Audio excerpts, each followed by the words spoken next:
Yes, students, am I audible?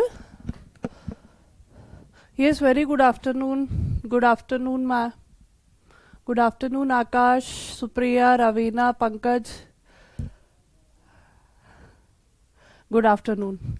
I don't know what happened to this system कि इसको 3-4 बार जब तक log in log out नहीं करो क्लास ही लाइव नहीं होती है.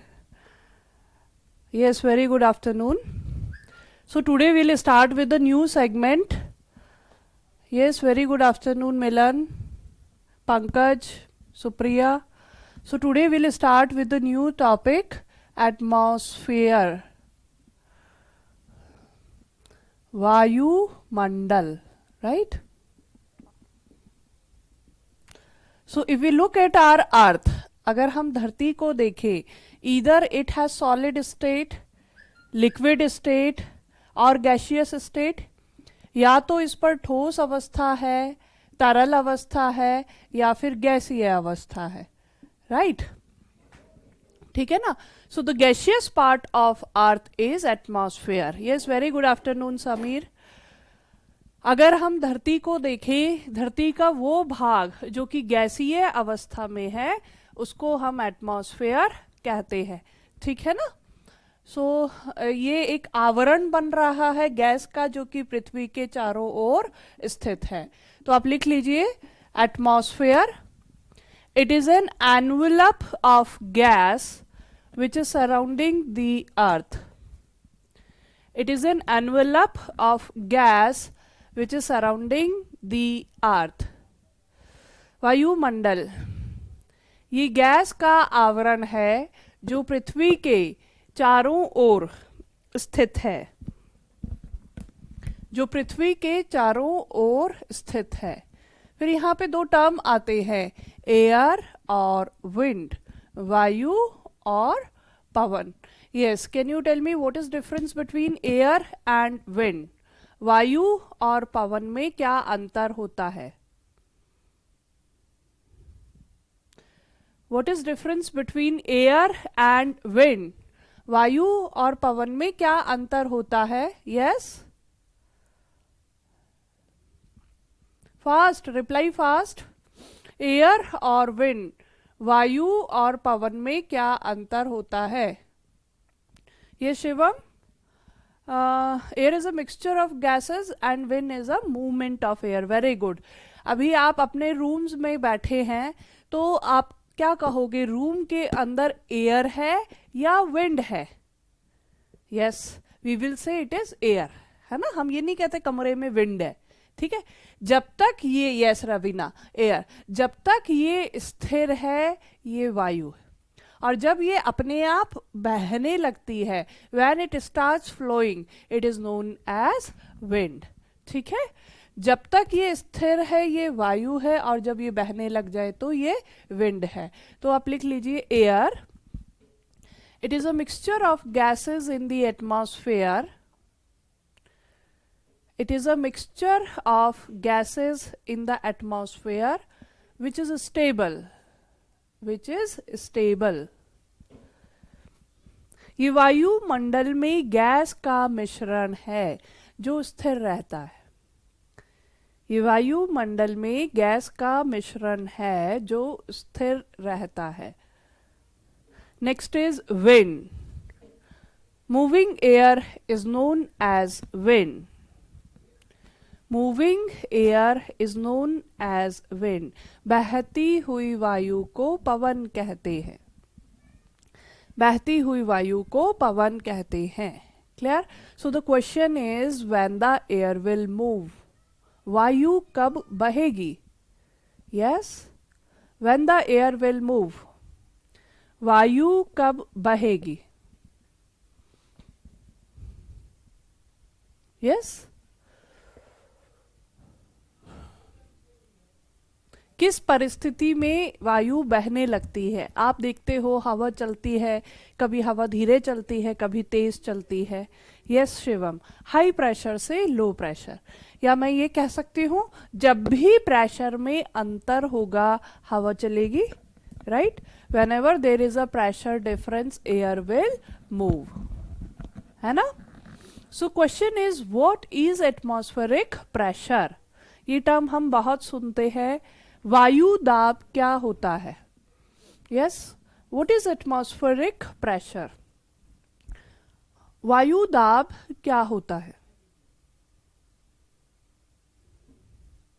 ये टर्म हम बहुत फ्रिक्वेंटली सुनते हैं. एटमॉस्फेरिक प्रेशर, वायु दाब क्या होता है?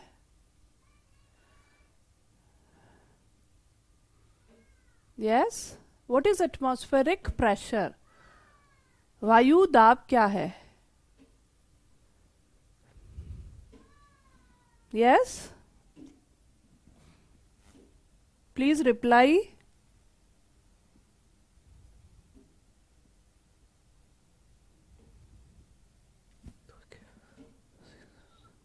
Pressure exerted by earth on certain area. Pressure exerted by earth. Yes, Pranshu, pressure exerted by earth.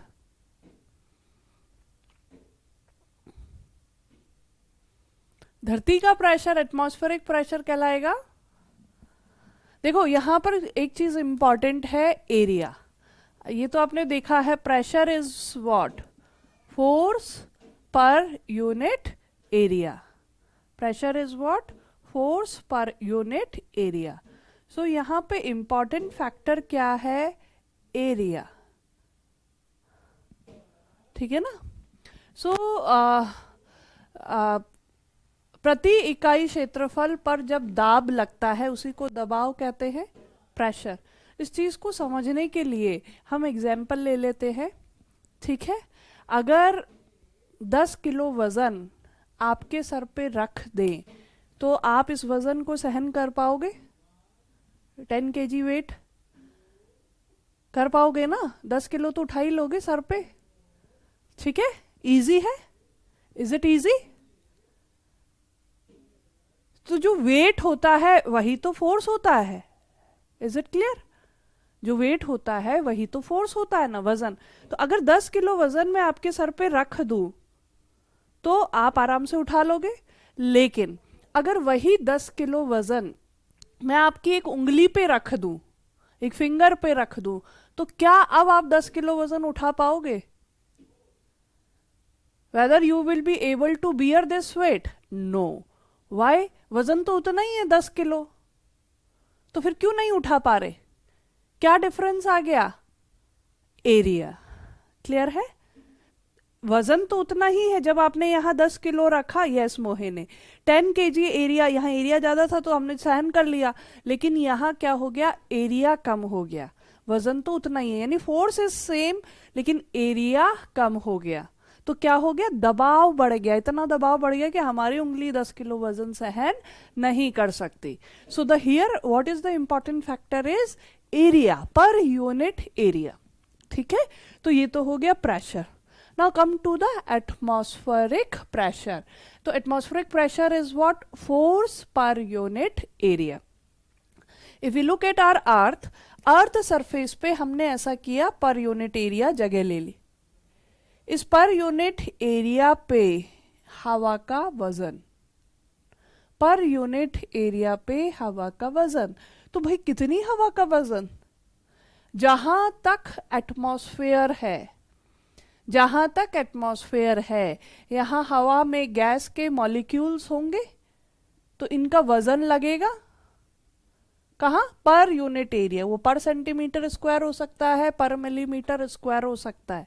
ठीक है. So what is atmospheric pressure? ये जो कॉलम है इसका जो वजन लग रहा है पर unit area on earth surface is atmospheric pressure. हम ये नहीं कहेंगे पूरी हवा का वजन, पूरी हवा का नहीं, पर सेंटीमीटर स्क्वायर में जहां तक एटमॉस्फेयर है. तो यहां एक कॉलम बन रहा है, कॉलम ऑफ एयर. हम इसको ये कह सकते हैं ये एक वायु स्तंभ है, पिलर है. So now the definition is complete. Clear? What is atmospheric pressure? Force exerted by what? This column of air per unit area on Earth's surface. This is atmospheric pressure. Is it clear? ठीक है, so just right atmospheric pressure, वायु दाब, atmospheric pressure, ये बना लीजिएगा side में ताकि आपको याद रहे कॉलम ऑफ एयर का मतलब क्या है. ठीक है, so just right atmospheric pressure, the force exerted by this column of air, the force exerted by the column of air per unit area on Earth's surface is atmospheric pressure. वायु दाब प्रति इकाई क्षेत्रफल पर, प्रति इकाई क्षेत्रफल पर वायु स्तंभ द्वारा लगाया गया दाब, प्रति इकाई क्षेत्रफल पर वायु स्तंभ द्वारा लगाया गया दाब वायु दाब कहलाता है. The force exerted by the column of air per unit area on Earth's surface is atmospheric pressure. Clear है? इसका मतलब ये वजन हर वक्त हमारे ऊपर लग रहा है. ठीक है ना, पर सेंटीमीटर स्क्वायर आप समझ लो 1 किलो का वजन हवा का हम पे पड़ रहा है. तो अब देख लो आपके सर का सरफेस एरिया कितना सेंटीमीटर स्क्वायर है, उतना किलो वजन आप हर वक्त लेकर के चल रहे हो. Isn't it interesting? हाँ, कि हम इतना किलो वजन लेके चल रहे हैं.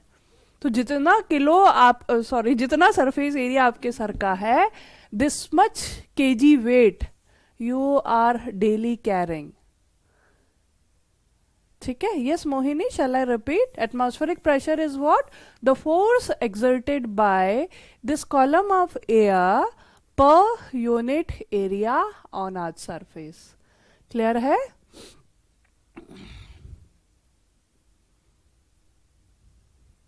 तो क्वेश्चन ये है, अगर इतना वजन हमारे सर पे लग रहा है, so why we are not feeling this weight? हमें महसूस क्यों नहीं होता? Why we can't feel this weight? हमें ये वजन महसूस क्यों नहीं होता है? यस,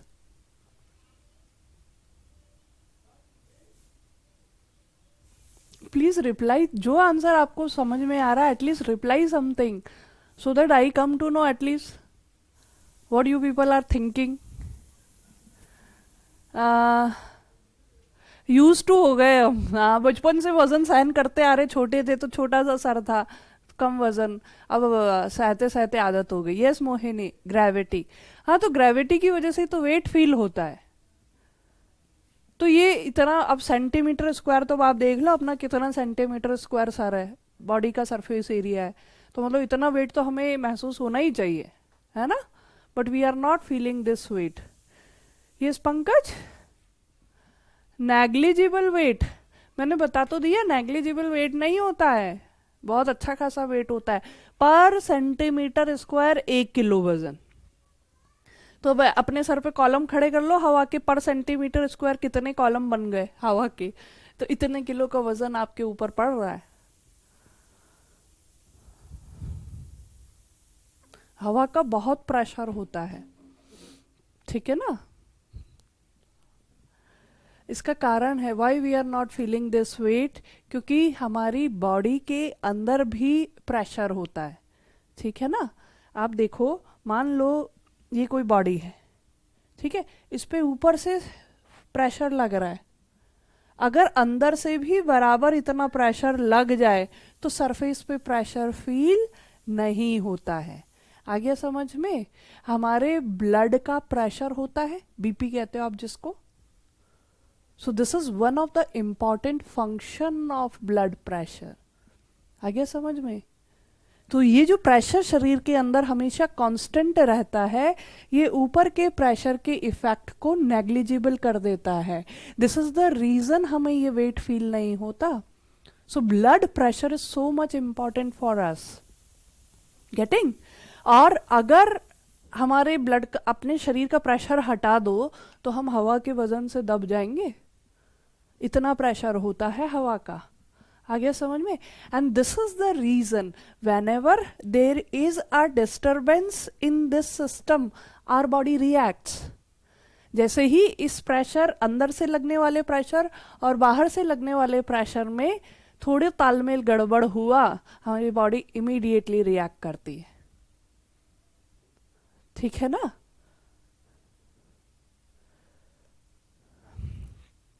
अभी आगे डिस्कस करेंगे कि कैसे बॉडी रिएक्ट करती। अगर देखिए, अगर आपने देखा है काफी लोगों को नोज ब्लीडिंग का प्रॉब्लम हो जाता है, नक्सीर। तो ये नक्सीर का प्रॉब्लम सर्दियों में होता है कि गर्मियों में? Tell me. जो नोज ब्लीडिंग का प्रॉब्लम हो जाता है लोगों को, नक्सीर वाला problem, it is in summer और in winter? Yes yes Mohini, Ashish, summer में होता है।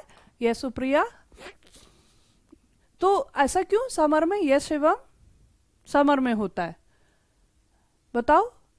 Yes Abdul, Ashwani, your answer is correct, summer में होता है। ऐसा क्यों? वही नॉट इन विंटर्स, सर्दी में क्यों नहीं होता? ये प्रॉब्लम सर्दियों में क्यों नहीं होती, गर्मी में ही क्यों होती है? चीजों को क्या आप जोड़ पाओगे? आंसर आप ही के सामने है। चीजों को लिंक करो, आप पहुंच जाओगे आंसर पे।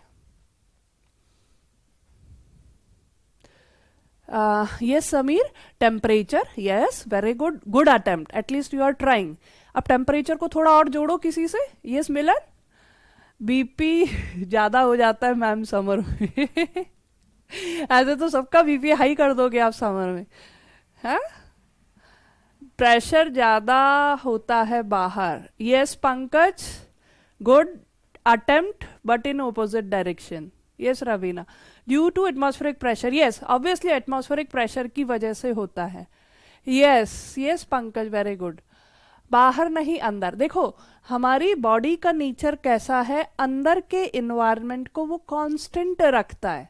तापमान भी कांस्टेंट रहता है, प्रेशर भी कांस्टेंट रहता है। बीपी कम ज्यादा मत करो, ऐसे सभी का आप बीपी हाई कर दोगे तो सभी बीमार हो जाएंगे।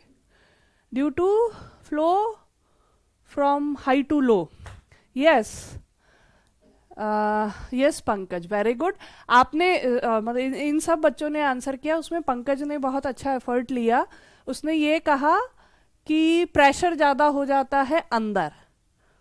बस थोड़ा सा आप लिंक मिस कर रहे हो पंकज। प्रेशर अंदर ज्यादा नहीं होता, इंसानों का बीपी ज्यादा नहीं होता, प्रेशर बाहर कम हो जाता है। मैंने क्या कहा, इस सिस्टम में थोड़ा भी प्रॉब्लम होता है हमारी बॉडी रिएक्ट करती है। गर्मी में बाहर टेम्परेचर जितना ज्यादा होगा प्रेशर कम होता चला जाता है, और बॉडी का प्रेशर तो फिक्स रहता है। यानी अंतर बढ़ गया। अंतर क्या बढ़ गया? बाहर प्रेशर लो होता जा रहा है क्योंकि टेम्परेचर बढ़ता जा रहा है। बॉडी का टेम्परेचर तो फिक्स है, लेकिन बाहर का अगर कम हुआ तो अंदर का बाहर की तुलना में अपने आप ही ज्यादा हो गया। तो क्या होगा, जैसे पानी होता है, पानी कहाँ मूव करता है? हाई प्रेशर से लो प्रेशर। जैसे हवा हमेशा मूव करती है हाई प्रेशर से लो प्रेशर, ऐसे लिक्विड भी हमेशा हाई प्रेशर से लो प्रेशर मूव करता है। ठीक है ना? तो जैसे ही बाहर लो प्रेशर होगा, खून बाहर निकलने की कोशिश करता है, और हमारी बॉडी में नोज वेन सबसे कमजोर होती है। स्पेसिफिकली उन लोगों की जिनकी नोज वेन्स कमजोर होती है, उनको गर्मियों में ये प्रॉब्लम फ्रीक्वेंटली होता है। This is the reason nose bleeding का प्रॉब्लम समर में ज्यादा होता है। कहते हैं ना जल्दी से सर पे ठंडा पानी डालो, तो ठंडा पानी डालेंगे तो प्रेशर नॉर्मल हो जाएगा, नोज ब्लीडिंग का प्रॉब्लम रुक जाता है। सर्दी में उल्टा हो जाता है। सर्दी में क्या है, बाहर टेम्परेचर कम हो रहा है, बाहर टेम्परेचर कम होगा तो बाहर प्रेशर ज्यादा हो जाता है।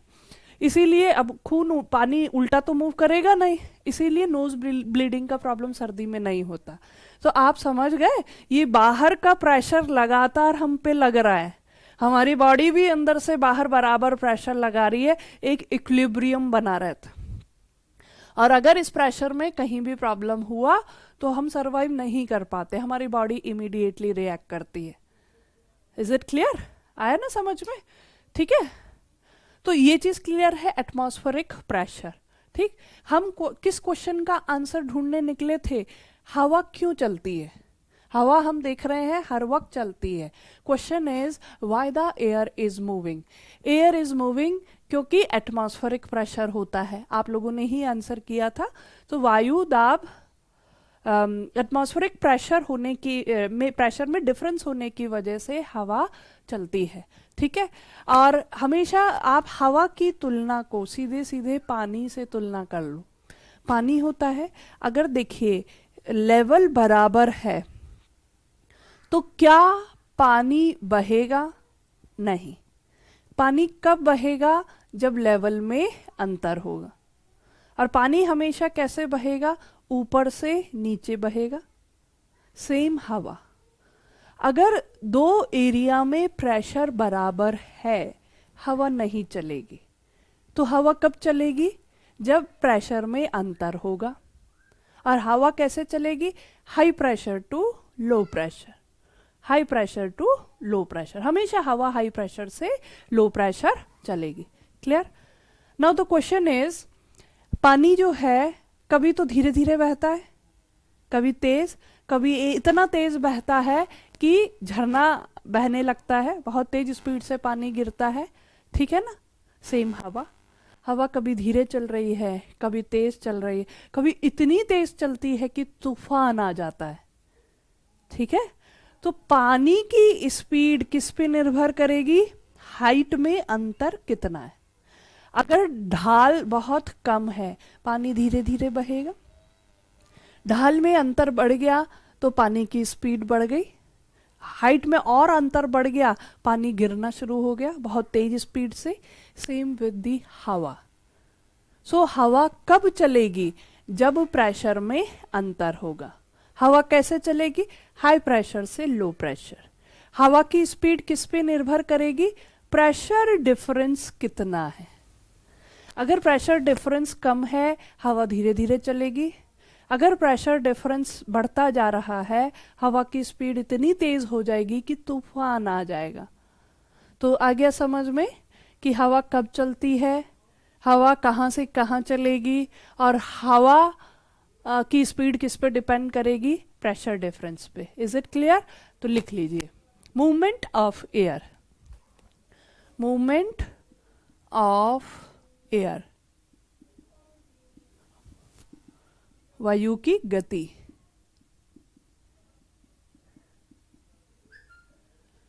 वायु की गति। सो लिख लीजिए, the air moves when, first point लिखिए, air moves when pressure difference develops. Air moves when pressure difference develops.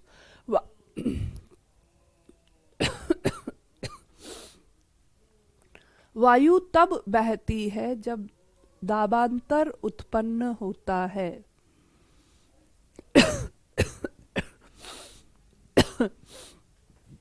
The air moves when pressure difference develops. वायु तब बहती है जब दाबांतर उत्पन्न होता है। Next point, air moves from high pressure area towards low pressure area.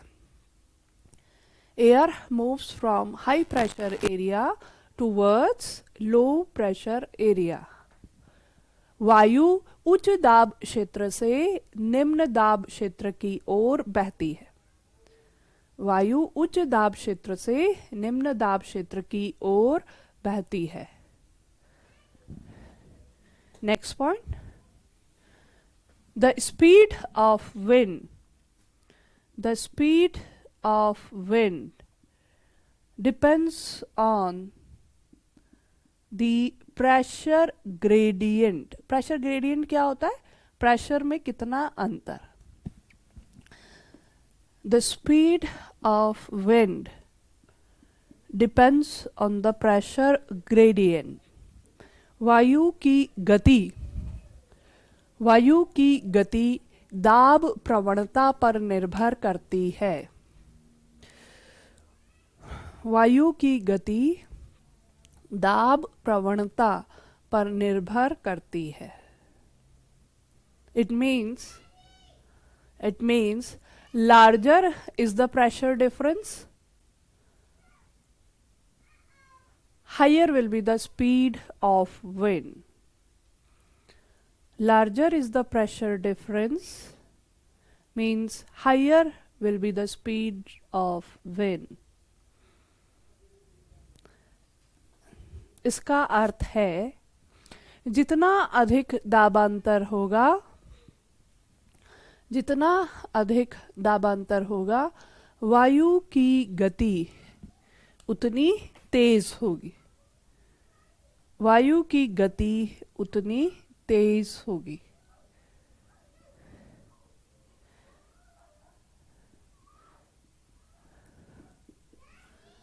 P1 मान लो, इसका मतलब देखो, इस कॉलम का वजन अलग है, इस कॉलम का वजन अलग है, तभी तो प्रेशर में अंतर होगा, और प्रेशर में अंतर होगा तभी हवा चलेगी. क्लियर है? सो हियर क्वेश्चन इज, हर जगह कॉलम का वजन अलग अलग क्यों है? भाई हम हर वक्त देख रहे हैं हवा हर वक्त चल रही है. क्लियर? सो हवा हर वक्त चल रही है, इसका मतलब हर जगह कॉलम का वजन अलग अलग है, इसीलिए हवा चल रही है. सो द क्वेश्चन इज, हर जगह प्रेशर अलग अलग क्यों है? What are the factors that effects atmospheric pressure? Yes Mohini, repeat करें. Okay, last point I am repeating. The speed of wind depends on the pressure gradient. It means larger is the pressure difference, higher will be the speed of wind. Higher will be the speed of wind. जितना अधिक दाबांतर होगा, वायु की गति उतनी तेज होगी. ठीक है? So here question is factors. What are those factors that affects atmospheric pressure? Please answer. कौन कौन से ऐसे फैक्टर हैं जो वायु दाब को प्रभावित करते हैं?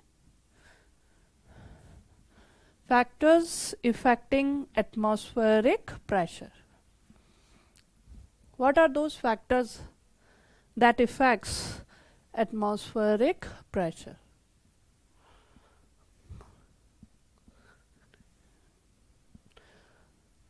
yes Mohini, temperature. Yes Shivam, height. The different proportion of gases. Okay Shivam. Area. Raveena, area पे प्रेशर कैसे डिपेंड करेगा बेटा? कौन कौन से ऐसे फैक्टर हैं? यस, लिख लीजिए आप. फैक्टर्स. हम क्वेश्चन, किस क्वेश्चन का आंसर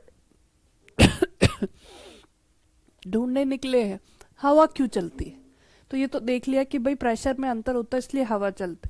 तो अब हम देख रहे हैं कि हर जगह प्रेशर में अंतर क्यों है. ठीक है ना? Factors affecting atmospheric pressure.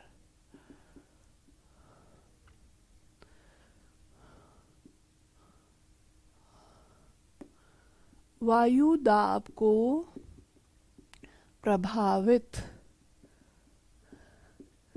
करने वाले कारक.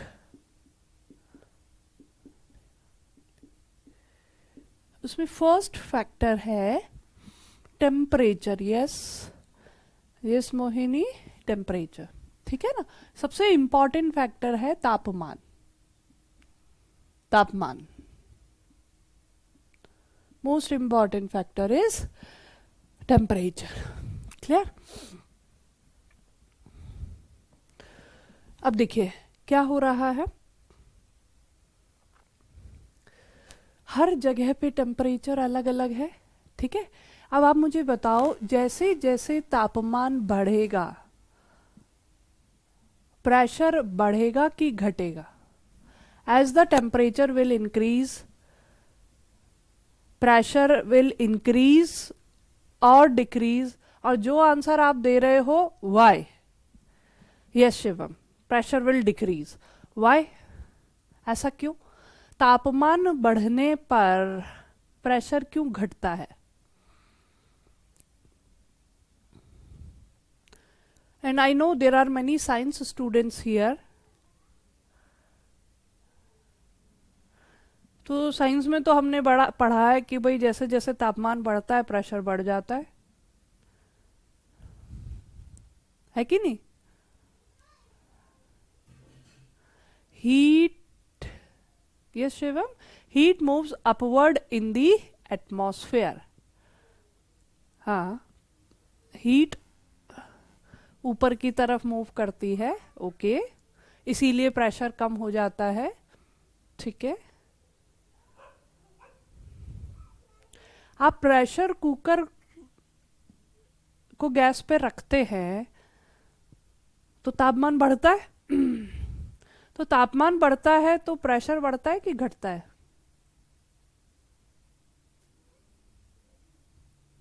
हाँ, साइंस वाले बच्चों के लिए, जो आर्ट्स के वो टेंशन मत लेना। पीवी इक्वल्स टू एनआरटी ऐसा कुछ पढ़ा है? Pressure is directly proportional to temperature. जैसे जैसे प्रेशर बढ़ा वैसे वैसे तापमान बढ़ा। ये आदर्श बढ़ जाता है ना? हाँ शिवम, बढ़ जाता है, इंक्रीज होता है। कुकर का तो प्रेशर इंक्रीज हो जाता है? तो कुकर का तो प्रेशर इंक्रीज हो गया और हवा का प्रेशर डिक्रीज हो गया। ऐसा क्यों भाई? जो लॉ है, कानून है, वो तो सबके लिए बराबर है कि नहीं?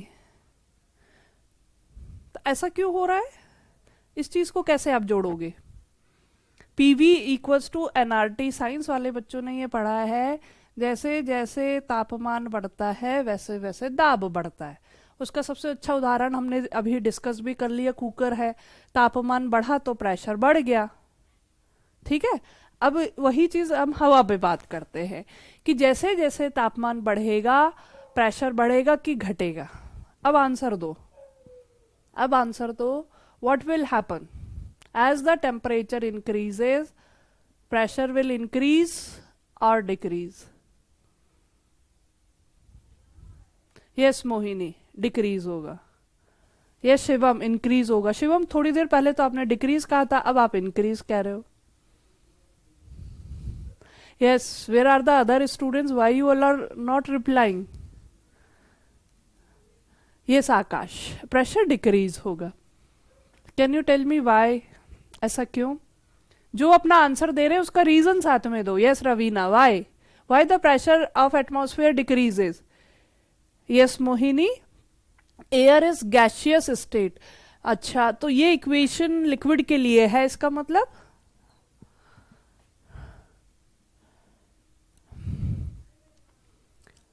हाँ जी, yes Pranshu, decrease because density of air decreases, hot air moves upward. Yes Akash and Pranshu, your answer is correct. Yes Ravina, light weight of air. देखो ये जो चीज है ना, ये कि प्रेशर बढ़ता है तो तापमान बढ़ता है, साइंस वाले बच्चों को कंफ्यूजन हो जाता है, इसीलिए मैंने इस पॉइंट को यहाँ उठा लिया।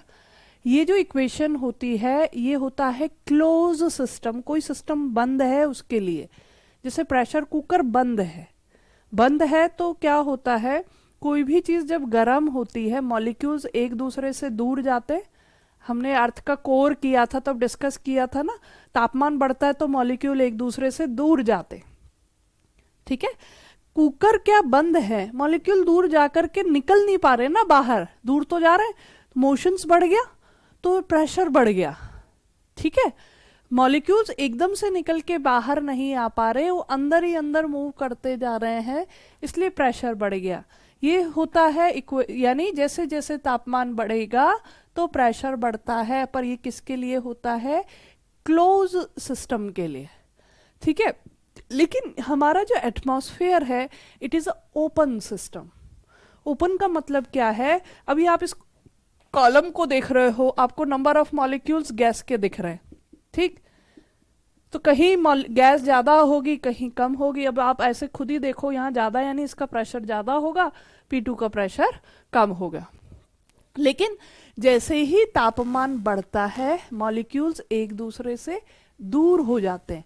तो मॉलिक्यूल्स जब दूर हो जाएंगे तो क्या होगा, इससे निकल के बाहर आ जाएंगे ना कॉलम से। सिस्टम तो ओपन है, ये पैक सिस्टम तो नहीं है ना।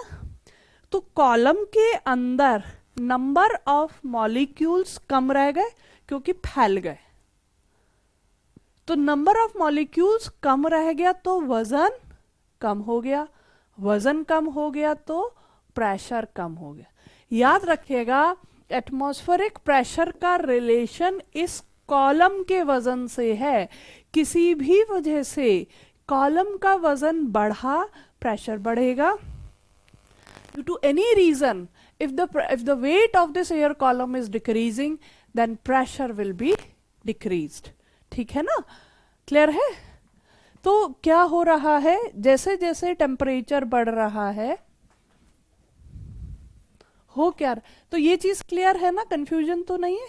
ठीक, तो जैसे जैसे तापमान बढ़ रहा है, मेन चीज क्या है, जैसे जैसे तापमान बढ़ेगा तो हम ये कह रहे हैं वेट ऑफ एयर कॉलम घट जाएगा, wait of air column decreases. और हमारा वेट का रिलेशन किससे है? एटमॉस्फेरिक प्रेशर से, वायु दाब से। तो ये चीज क्लियर है। इसीलिए मेन चीज क्या है, कॉलम का वजन। ठीक है, as the temperature is increasing, लिख लो, as the temperature is increasing weight of air column, weight of air column is decreasing,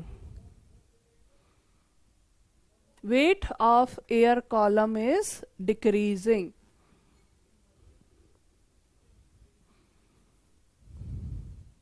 As the molecules of gases, as the molecules of the gases moves away from each other, moves away from each other, therefore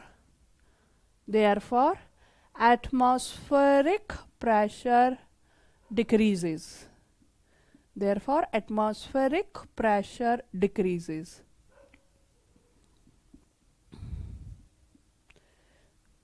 equator पे हमेशा temperature ज़्यादा रहता है तो वहाँ हमेशा pressure कैसा रहेगा, कम रहेगा। पोल्स पर हमेशा टेम्परेचर कम रहता है तो हमेशा प्रेशर ज़्यादा रहता है। क्लियर है ये चीज़? तापमान बढ़ने के साथ, तापमान बढ़ने के साथ वायु स्तंभ का भार कम हो जाता है, वायु स्तंभ का भार कम हो जाता है क्योंकि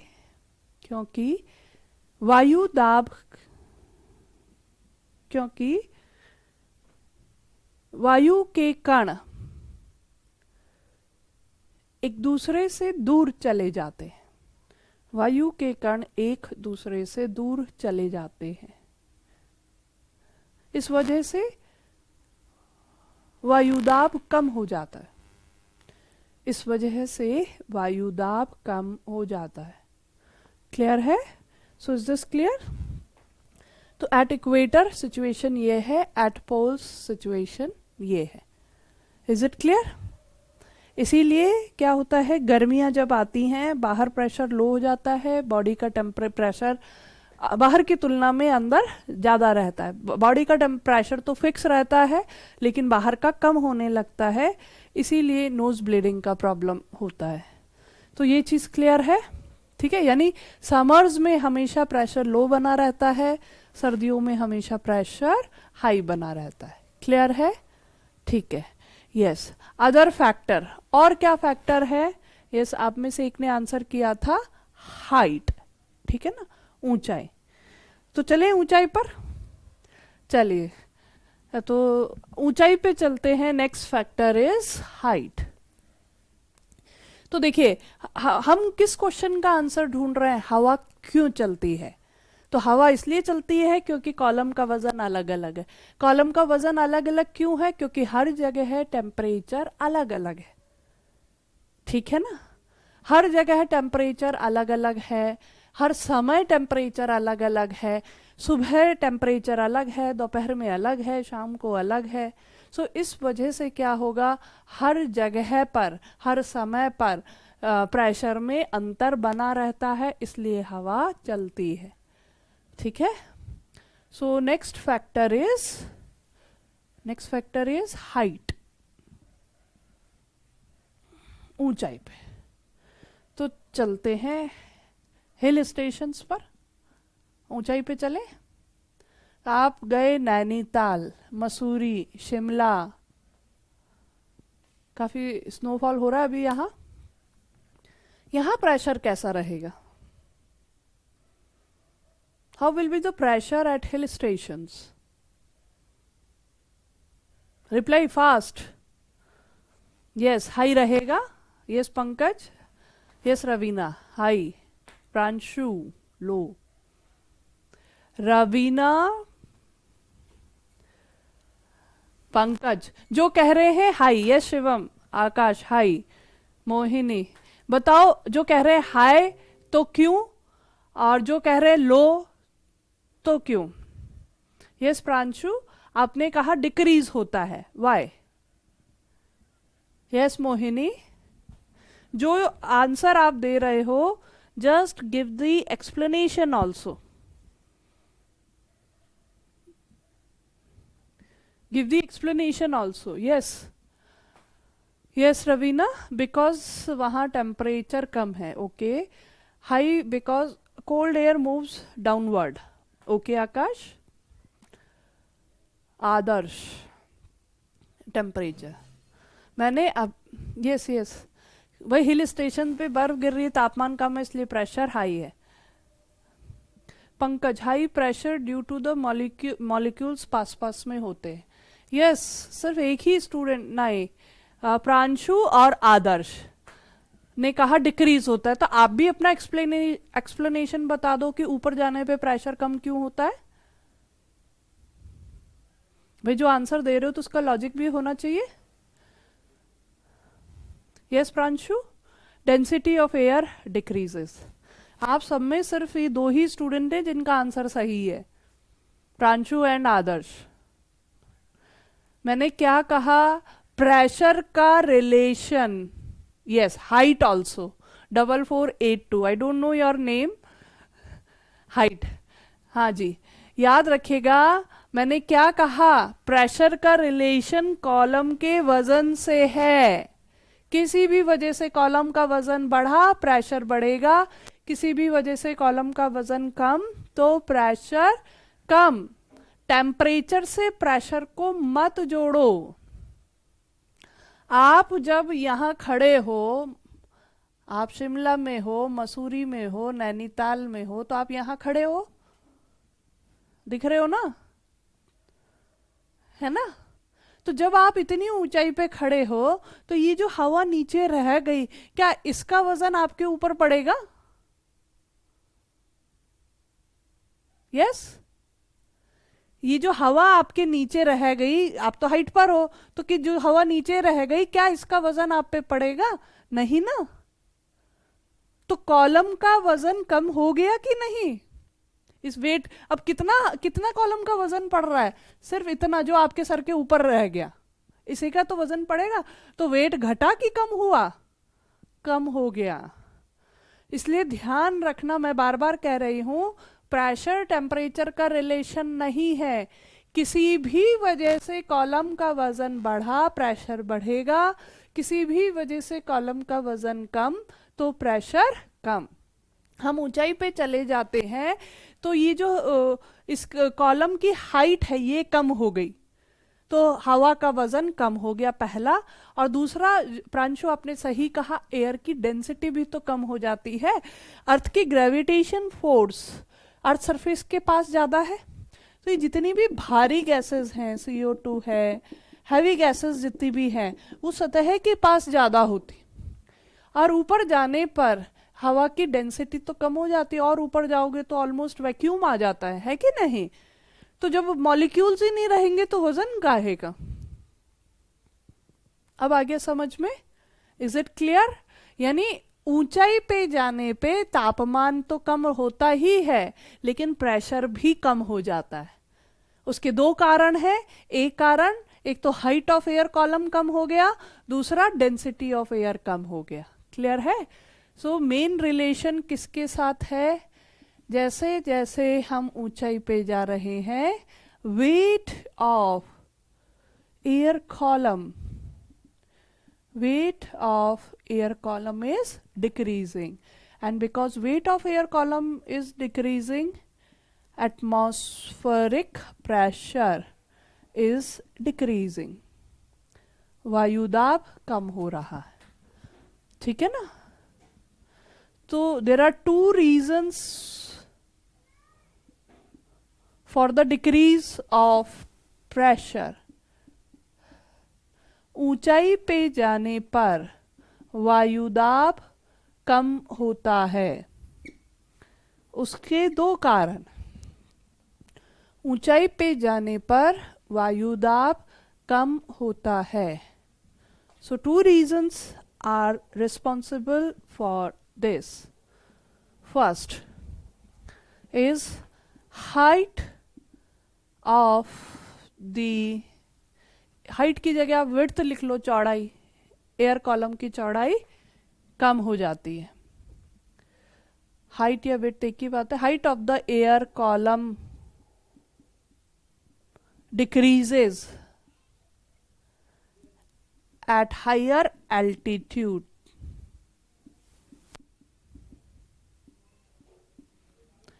ऊंचे स्थानों पर वायु स्तंभ की ऊंचाई कम हो जाती है। ऊंचे स्थानों पर वायु स्तंभ की ऊंचाई कम हो जाती है और density of air decreases with height. ऊंचाई बढ़ने के साथ वायु की घनत्वता कम हो जाती। ऊंचाई बढ़ने के साथ वायु की घनत्वता कम हो जाती है। मैम फिर पोल्स पर प्रेशर हाई क्यों होता है? पोल्स पर प्रेशर हाई इसलिए होता है क्योंकि पोल्स पर आप हाइट पे नहीं हो। पोल्स ये अपनी धरती है तो पोल्स ही तो है। तो पोल्स पर आप पहाड़ों पे थोड़ी खड़े हो, अर्थ सरफेस पे तो है, तो पूरा कॉलम का तो वेट रहेगा ना। Is it clear Raveena? आप जब नॉर्थ पोल साउथ पोल पे जा रहे हो तो आप पहाड़ पे नहीं चढ़ रहे हो, आप जमीन पर हो, तो कॉलम ऑफ एयर तो उतना का उतना ही है। This is the reason. इसलिए हिल स्टेशंस पर बीपी हाई होता है क्या? Again Mohini, I am telling you, हाँ ये अब समझ में आ गया। हिल स्टेशंस पर जब जाते हैं तब भी लोगों को नोज ब्लीडिंग का प्रॉब्लम हो जाता है ना? तो मोहिनी वही वाला केस, बीपी अपना हाई नहीं होता है, बीपी बाहर का लो हो जाता है, प्रेशर बाहर का लो हो जाता है। तो क्या होगा? खून फिर वापस से मूव करेगा high pressure to low pressure. तो जो सिचुएशन गर्मी में हो जाती है वही सिचुएशन ऊपर पहाड़ों में हो जाती है। बर्फ गिर रही है लेकिन नोज ब्लीडिंग का प्रॉब्लम होता है। इसका मतलब ये नोज ब्लीडिंग का प्रॉब्लम गर्मी से रिलेशन नहीं है। किससे रिलेशन है? प्रेशर में अंतर। तो बॉडी का प्रेशर नहीं बढ़ता है, प्रेशर बाहर का कम हो जाता है, इसीलिए ये प्रॉब्लम होती है। Is it clear? ठीक है ना? तो क्या हो रहा है? ऊंचाई पे जाने पर जैसे जैसे हाइट बढ़ता है प्रेशर कम हो जाता है। तो ये चीज क्लियर है। पोल्स पर प्रेशर हाई क्यों रहते हैं? क्योंकि पोल्स पर जब आप हो, अंटार्कटिका में आप हो, तो आप जमीन पर, पृथ्वी की सतह पर हो, हिल स्टेशन पे नहीं हो, तो वहां पे भी तो एयर कॉलम इतना बड़ा होगा। ठीक है? यस। और कौन से फैक्टर हैं that will determine atmospheric pressure? और कौन से फैक्टर है? तो देखिए, इसीलिए हम किस क्वेश्चन का आंसर ढूंढ रहे हैं? हवा क्यों चलती है? प्रेशर में अंतर। प्रेशर में अंतर क्यों है? हर जगह तापमान में अंतर है, हर जगह हाइट में अंतर है, कोई जगह ऊंचा है कोई जगह नीचा है, तो हर जगह कॉलम के वजन में अंतर होगा। Yes Pranshu, depth, height depth एक ही बात है, ठीक है ना। वो कॉलम जितना अगर लो लाइंग एरियाज हैं तो प्लेन्स पर प्रेशर ज्यादा रहता है इन कंपैरिजन टू माउंटेन्स, ठीक है ना। मैक्सिमम प्रेशर कहाँ रहता है? सी लेवल पे, क्योंकि सी लेवल पे एटमॉस्फेयर की हाइट मैक्सिमम होगी। क्लियर है ना? यस, हाइट डेप्थ एक ही बात है। कॉलम की हाइट, अगर आप गहराई पे जा रहे हो, पूरा एटमॉस्फेयर कॉलम है, तो प्रेशर बढ़ता चला जाएगा क्योंकि कॉलम ऑफ एयर बढ़ रहा है, ठीक है। हाँ, अच्छा ये बताओ, नेक्स्ट फैक्टर इज मॉइस्चर, आर्द्रता। तो ये बताइए, जैसे जैसे हवा में मॉइस्चर बढ़ेगा, प्रेशर बढ़ेगा कि घटेगा? Yes,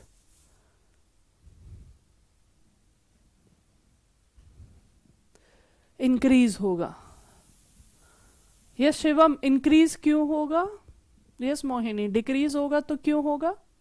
please reply. डिक्रीज होगा तो क्यों होगा? इंक्रीज होगा तो क्यों होगा? As column weight increases. Okay, column का वजन बढ़ जाता है इसलिए। Yes Mohini, what is the reason? आप कह रहे हो कि मॉइस्चर बढ़ने के साथ प्रेशर कम होता है, ऐसा क्यों? Yes, why other students are not answering? Please answer. जैसे, अच्छा ये बताओ, ये है एक ड्राई एयर, शुष्क हवा, मॉइस्ट एयर, आर्द्र हवा। पंकज, इंक्रीज होगा due to the weight of air column. अच्छा ये बताओ, सूखी हवा भारी होती है या आर्द्र हवा भारी होती है? ड्राई एयर इज हैवी और moist air is heavy. Yes, आर्द्र हवा। ओके, यस प्रांशु, सूखी हवा। Okay, moist air. तो जो लोग कह रहे हैं मॉइस्ट एयर, यस अर्पित, प्रिया, पंकज, जो लोग कह रहे हैं मॉइस्ट एयर, उनका उनका हिसाब यह है कि वजन बढ़ गया हवा का, राइट। यस प्रांशु, आप कह रहे हो सूखी हवा भारी होती है, why? Give the answer, reason. Yes Mohini, moist air भारी होगी। पंकज हम सब गलत, absolutely correct, you all are wrong. Yes Pranshu, आपने कहा था सूखी हवा भारी होती है, ऐसा क्यों? पंकज, आपने अनुमान सही लगा लिया।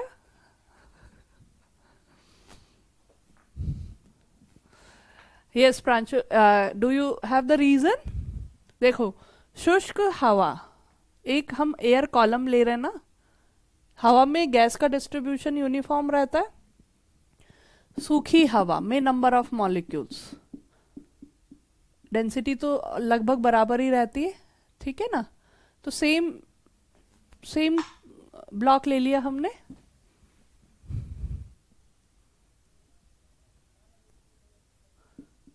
ठीक, हवा का मॉलिक्यूल्स का डिस्ट्रीब्यूशन। जो सूखी हवा है इसमें ज्यादा क्या है? N2, CO2, O2। N2 का मतलब 2 नाइट्रोजन का वजन, CO2 का मतलब 1 C और 2 O का वजन, O2 का मतलब 2 मॉलिक्यूल्स का वजन। आर्द्र हवा में ज्यादा क्या है? ये 1 हाइड्रोजन 1 ऑक्सीजन। तो वजन किसका ज्यादा है? इनका ज्यादा वजन होगा कि इनका ज्यादा वजन होगा?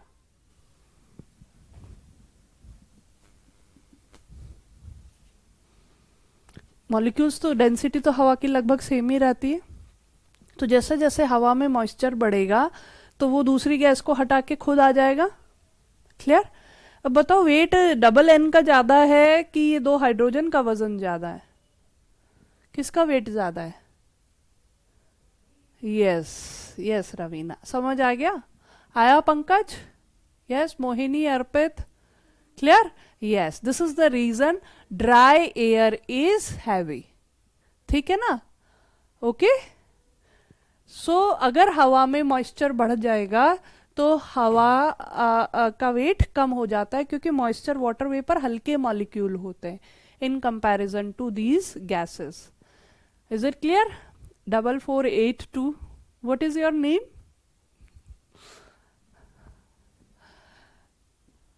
तो मॉइस्चर, हर जगह मॉइस्चर बराबर नहीं है तो हर जगह कॉलम का वेट बराबर नहीं है, ठीक है? ओके ओके विकास, ठीक है ठीक है. और क्या क्या फैक्टर्स हैं जो कि प्रेशर को प्रभावित करेंगे? टोपोग्राफी है ना, आप देख रहे 3 फैक्टर हो गए ना, 4. सीजन्स, सीजन बदलता है, सर्दी गर्मी जैसे बदलेगी तो क्या होगा? प्रेशर में चेंजेस होंगे. बाकी तो रीजंस देखो अल्टीमेटली वो जुड़े हुए टेम्परेचर से ही है, ठीक है? पर अगर क्वेश्चन आ जाए तो आपको पता होना चाहिए. या फिर टोपोग्राफी, टोपोग्राफी या फिर relief feature. Relief feature topography का मतलब होता है उच्चावच. इसका मतलब होता है अर्थ सरफेस पे क्या क्या है, कैसे डिजाइन है. कहीं मैदान है, कहीं पहाड़ है, कहीं पठार है, कहीं रेगिस्तान है, डेजर्ट है, कहीं घने जंगल है, फॉरेस्ट है, ठीक है ना? तो अगर हर जगह का रिलीफ फीचर अलग अलग है तो हर जगह पे टेम्परेचर पहाड़ों पे कम रहेगा, सबसे ज़्यादा प्लेन पे रहेगा. रेगिस्तानी क्षेत्र गर्मी में बहुत ज़्यादा गर्म, ठंडी में बहुत ज़्यादा ठंडे हो जाते हैं, है कि नहीं? जो इसका मतलब कि अब देखो, आप देखते हो तेज तूफान सर्दी में आते हैं कि गर्मी में आते हैं? तेज तूफान सर्दियों में आते हैं कि गर्मी में? हवाएं तेज कब चलती है, किस सीजन में चलती है तेज हवा? समर में चलती है. यस यस यस विकास, गर्मी में चलती है ना रवीना? क्यों, वाई? जब आंसर दो फटाफट उसके साथ रीजन भी बता दो. वाई गर्मियों में तेज हवा? अभी सर्दियां हैं, इस समय देख रहे हो आप, हवा लगभग ना के बराबर चलती है, ऐसा क्यों? यस शिवम, टेम्परेचर, प्रेशर ज्यादा होता है इसीलिए. ओके प्रांशु,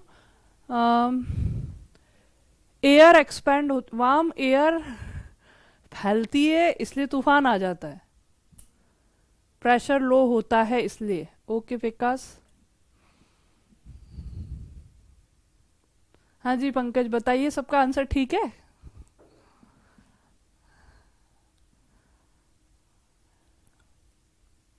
इतनी देर से मैं समझाए चली जा रही हूँ, अभी तक टू द पॉइंट नहीं पहुंचे, आगे उसी आंसर के आगे पीछे घूम रहे हो सबके सब. प्रेशर ज्यादा हो रहा है या कम हो रहा है temperature? Change in pressure. Yes Shivam, this is the answer. Pressure difference ज्यादा होता है जब गर्मी पड़ती है, गर्मी पड़ रही है तो जहाँ शिमला का तापमान 15 डिग्री है, यहाँ 15 डिग्री तापमान है, तो राजस्थान का तापमान 50 डिग्री है. अंतर देखो, 35 डिग्री का अंतर हो गया. लेकिन सर्दी में जब ठंडा है, जितना टेम्परेचर जैसे यूपी में है 30 डिग्री तापमान है, तो राजस्थान में 50 डिग्री. यानी रेंज जो है, टेम्परेचर चेंज होने की रेंज गर्मी में ज्यादा है. अब सर्दी में जब ठंडा हुआ है, सभी 10-15 डिग्री के आसपास हैं, 5 डिग्री से 15 डिग्री के अंदर सब आ जाएंगे. ज्यादातर एरिया, दिन में सब जगह टेम्परेचर 7-8 डिग्री है, ज्यादा से ज्यादा 15 डिग्री है. तो ये जो टेम्परेचर में अंतर है सर्दी में वो कम है, इसीलिए प्रेशर में अंतर कम है तो हवा धीरे चलती है. गर्मियों में टेम्परेचर में अंतर अधिक है. क्यों? क्योंकि हर जगह का रिलीफ फीचर अलग अलग है। रेगिस्तान बहुत ज्यादा गर्म हो गया, जिस जगह पे जंगल होंगे वो एरिया मॉडरेट रहेंगे।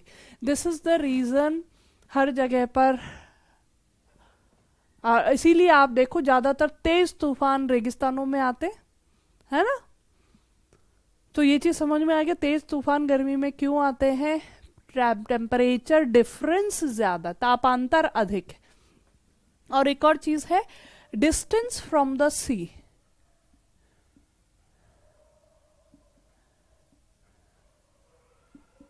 या हम ये कह सकते हैं मॉडरेटिंग इफेक्ट ऑफ सी। आप बताइए, आप जैसे जैसे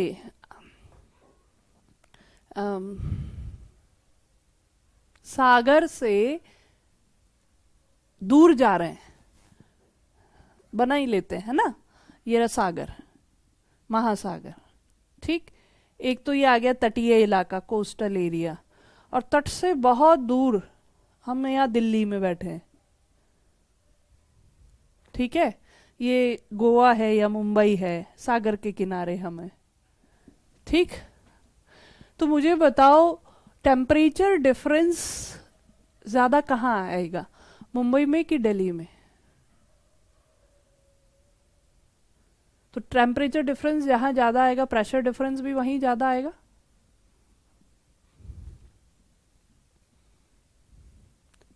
यस,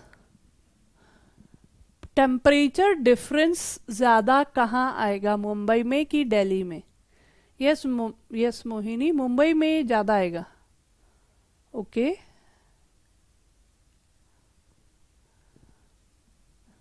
यस,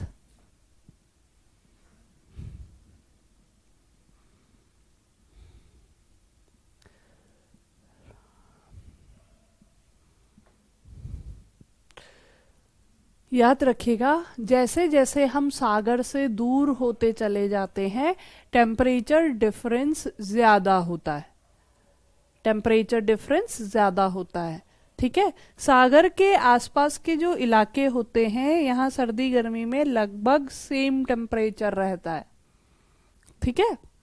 ऐसा क्यों?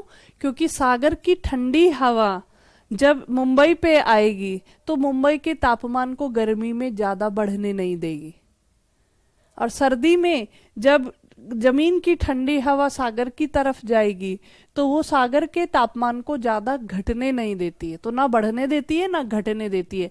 इसी को कहते हैं मॉडरेटिंग इफेक्ट। लेकिन दिल्ली सागर से बहुत दूर है तो गर्मी में बहुत ज्यादा गर्म, सर्दी में बहुत ज्यादा ठंडा होता है, ठीक है ना। यानी सागर से भी जैसे जैसे दूरी बढ़ती जाएगी टेम्परेचर डिफरेंस अधिक होगा, प्रेशर डिफरेंस अधिक होगा, हवाएं तेज चलेंगी, ठीक है ना। तो ये सब फैक्टर्स हैं that effects atmospheric pressure. Clear है? चलिए next topic is composition of atmosphere, वायुमंडल का संगठन।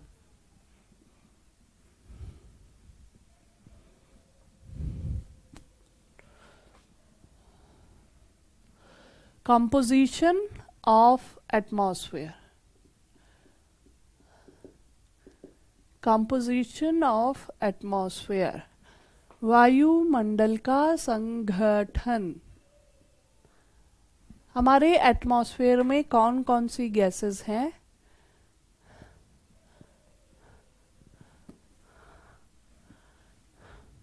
और उनका क्या इफेक्ट है?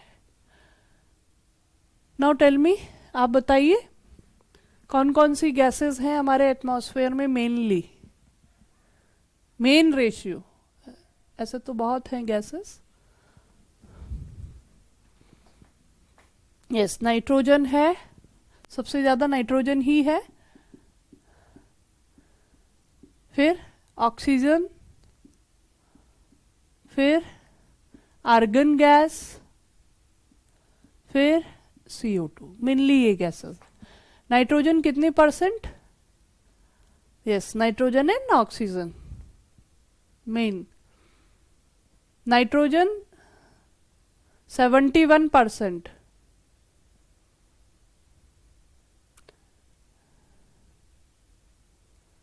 Yes Pransh, yes 78%। नाइट्रोजन कितनी परसेंट है? यस हमारे एटमॉस्फेयर में कितने प्रतिशत नाइट्रोजन है? 71% कि 78%?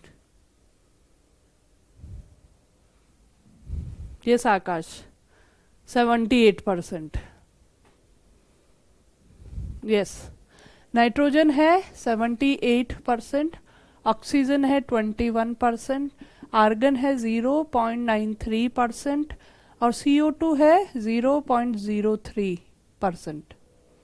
और ये 0.03 थोड़ा सा बढ़ के 0.04 की तरफ बढ़ रहा है, और यही हमारे लिए मेन टेंशन, मेन रीज़न है ग्लोबल वार्मिंग का। Major concern is this.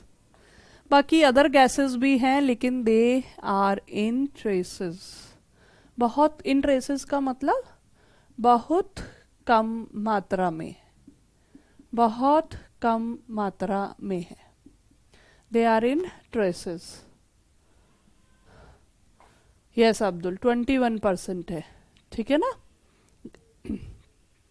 So mainly ये रेशियो है गैसेस का। अदर गैसेस में आपके हाइड्रोजन आ गई, हीलियम आ गई, ठीक है ना, रेडॉन आ गई,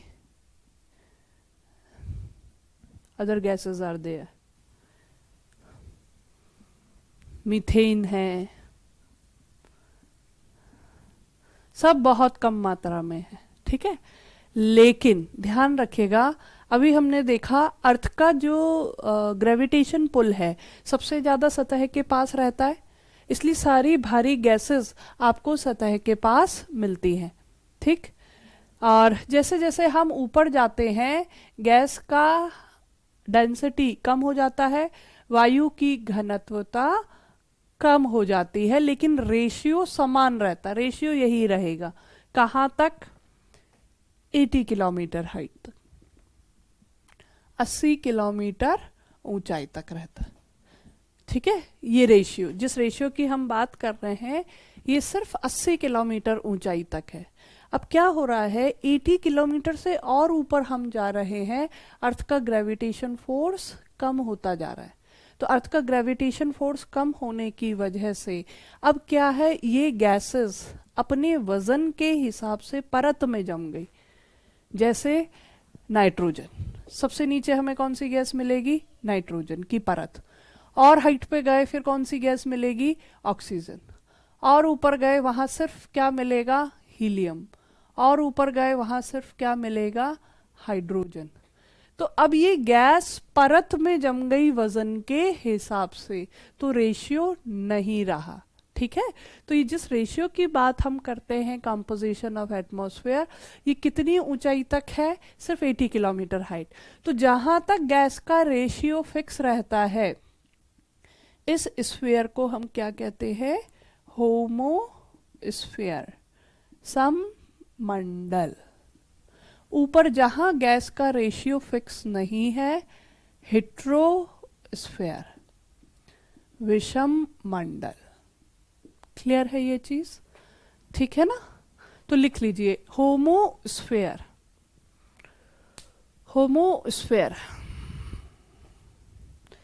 it is the lower part of atmosphere, lower part of atmosphere up till 80 kilometer height, up till 80 kilometer height, where ratio of gases remain constant, where ratio of gases remains constant.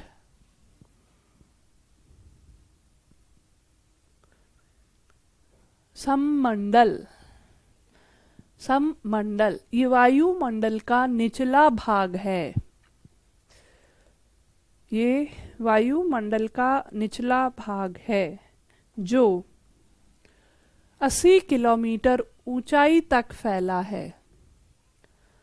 80 kilometre ऊंचाई तक फैला है, जहां gas का अनुपात, जहां gas का अनुपात स्थिर रहता है।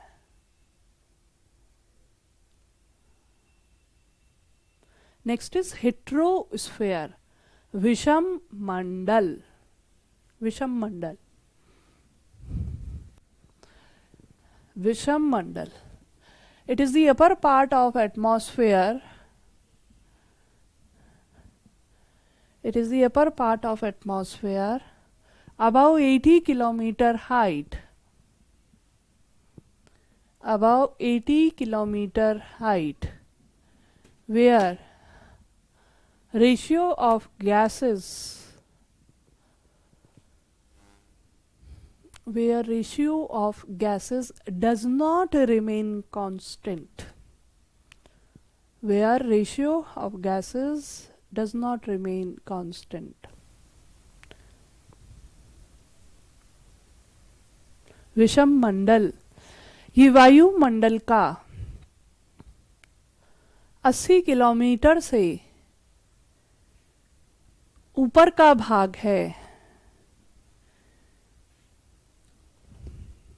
ये वायुमंडल का 80 किलोमीटर से ऊपर का भाग है जहां गैस का अनुपात स्थिर नहीं रहता है, जहां गैस का अनुपात स्थिर नहीं रहता है। ठीक है, अब हवा के अंदर ये गैसेस हैं तो इनका कुछ ना कुछ महत्व तो होगा। Significance of these gases in atmosphere, वायुमंडल में स्थित गैस का महत्व, वायुमंडल में स्थित गैस का महत्व। So first gas is nitrogen. Nitrogen,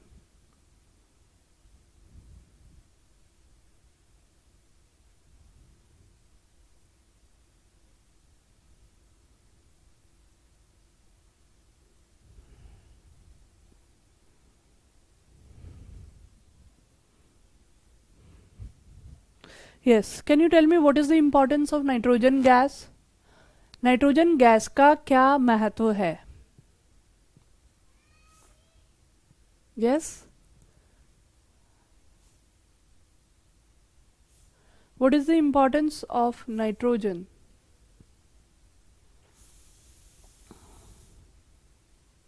nitrogen gas का क्या महत्व है?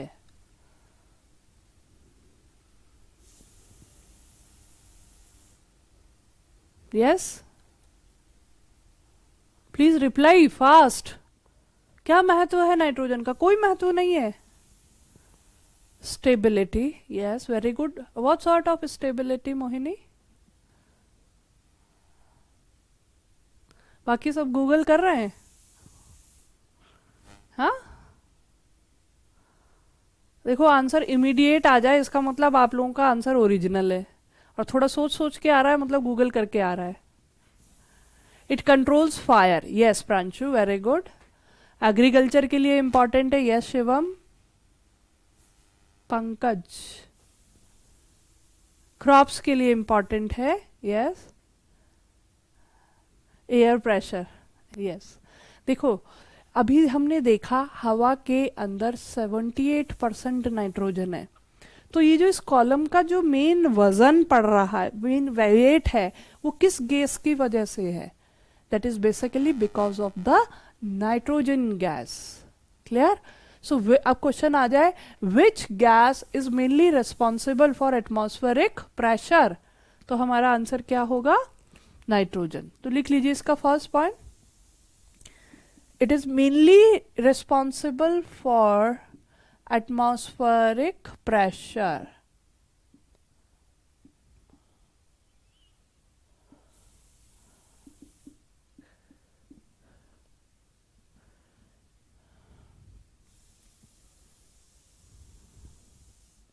ये मुख्यतः वायु दाब के लिए जिम्मेदार है, ये मुख्यतः वायु दाब के लिए जिम्मेदार है। अब आप सोचो एटमॉस्फेयर में से नाइट्रोजन हटा दो तो हमारा एटमॉस्फेयर कितना हल्का हो जाएगा। प्रेशर डिफरेंस कम रहेगा, और ये जो हवा चल रही है और जो डिफरेंट एटमॉस्फेरिक फिनोमिना है वो सब बहुत ही कम हो जाएंगे, ठीक है ना। So this gas is mainly responsible for atmospheric pressure. ये गैस मुख्यतः वायुदाब के लिए जिम्मेदार है। Yes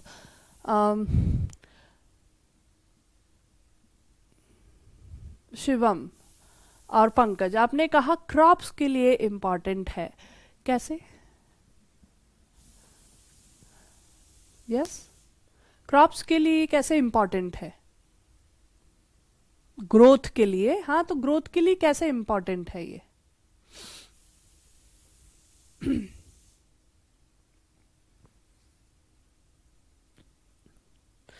fertilisers, yes yes Pankaj. तो फर्टिलाइजर मतलब आर्टिफिशियल फर्टिलाइजर, आर्टिफिशियल फर्टिलाइजर इसका मतलब नेचुरल, यस, प्राकृतिक खाद। देखिए हमारी मिट्टी में देखो पौधे जो हैं सीधे हवा से, इस नाइट्रोजन फिक्सेशन, पौधे हवा से सीधा CO2 ले लेते हैं, हम हवा से सीधा ऑक्सीजन ले लेते हैं। इस तरह से पौधों में ये क्षमता नहीं होती कि वो हवा से सीधा नाइट्रोजन ले ले। तो हवा के मिट्टी में कुछ बैक्टीरिया होते, राइजोबियम बैक्टीरिया,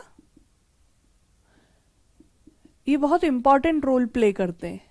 ये बैक्टीरिया क्या करते हैं, हवा में जो नाइट्रोजन गैस है उसको लेते हैं, उसको नाइट्रेट में कन्वर्ट कर देते हैं और मिट्टी में रख देते हैं। पौधा इस नाइट्रेट को लेता है और इससे क्या बनाता है, nitrogen is very important compound, इसी से बनता है प्रोटीन। और प्रोटीन आपको पता है सबसे इंपॉर्टेंट कंपाउंड है।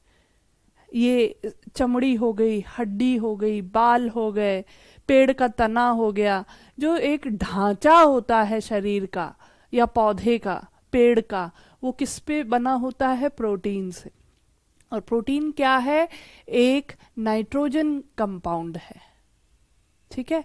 फिर आप देखो DNA RNA, लाइफ रिप्रोड्यूस होती है, DNA RNA वेरी इंपॉर्टेंट, पूरे सेल का फंक्शन वही कंट्रोल करता है, उसमें भी नाइट्रोजन बेस होता है, ठीक है ना। तो प्रोटीन हो गया, DNA हो गया, RNA हो गया, इन सब में नाइट्रोजन की ज़रूरत होती है। ये हवा से ही लिया जाता है, पौधा डायरेक्टली नहीं ले सकता, तो ये जो बैक्टीरिया हैं ये लेते हैं। या फिर और कैसे ये हवा का नाइट्रोजन मिट्टी में आ सकता है, कैन यू टेल मी? हवा में जो स्थित नाइट्रोजन है ये मिट्टी में एक तो राइजोबियम बैक्टीरिया से आती है, और क्या कारण है जिस वजह से हवा की नाइट्रोजन मिट्टी में आ जाए? Any idea? 8th 9th class में पढ़ा है ये हम लोगों ने। ये जो आप कह रहे हैं ना शिवम, नाइट्रोजन फिक्सेशन, यस, हवा में नाइट्रोजन पौधा सीधा नहीं ले सकता, ये मिट्टी में होना चाहिए तभी पौधा लेगा।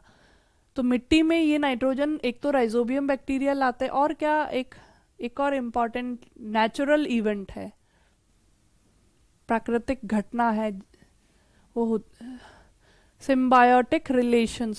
सिम्बायोटिक रिलेशन वो बैक्टीरिया ही हो गए। आप जब दाल वाल उगाते हो तो उनकी जड़ों में यही बैक्टीरिया होते हैं जो कि नाइट्रोजन को नाइट्रेट में बदल देते हैं। एक और सबसे बड़ा फैक्टर है लाइटनिंग। जब बिजली कड़कती है, चार्ज होते हैं पार्टिकल्स, उस समय में ये नाइट्रोजन गैस आयनाइज्ड हो जाती है और पानी में घुल करके ज़मीन पे आ जाती है। इसलिए कहते हैं बारिश का पानी पौधों के लिए अच्छा होता है, क्योंकि उसमें वो नाइट्रेट घुल के आ जाता है, ठीक है ना, उस पर भी एक फिक्सेशन होता है।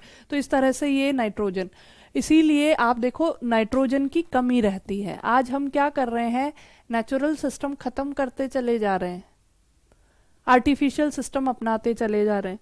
आप जब पेस्टिसाइड्स डालते हो खेतों में कीड़ों को मारने के लिए, तो राइजोबियम भी तो मर जाता है।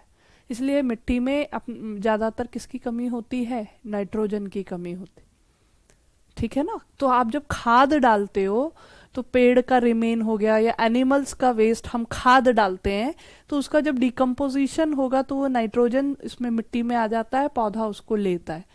खाद यही काम करता है। अब ज्यादातर वो कम, यस मोहिनी, यूरिया,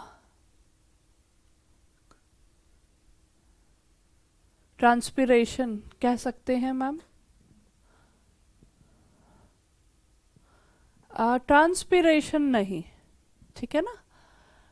हाँ मोहिनी, यूरिया, हम आजकल आर्टिफिशियली यूरिया डाल रहे हैं, तो आप कर क्या रहे हो, जो नेचुरल सिस्टम है उसको तो हम खत्म कर रहे हैं, और ऊपर से यूरिया डाल रहे हैं कि ताकि मिट्टी में नाइट्रोजन आ जाए ना। यूरिया किसकी सप्लाई करता है, नाइट्रोजन की। और आपको पता खेतों में ज्यादातर यूरिया डलता है क्योंकि ज्यादातर भारत की मिट्टी में नाइट्रोजन की कमी है, ठीक है ना। इतने सारे पॉइंट्स हमने बात करे, इन सबको मिला के मैं ये कह दूं, ये जीवों के लिए पोषक तत्व बनाता है। भाई प्रोटीन क्या है, इंपॉर्टेंट न्यूट्रिएंट। डीएनए, आरएनए, ये सब क्या है, इंपॉर्टेंट कंपाउंड्स हैं, ठीक है ना। तो लिख लो इसका नेक्स्ट पॉइंट, इट फॉर्म्स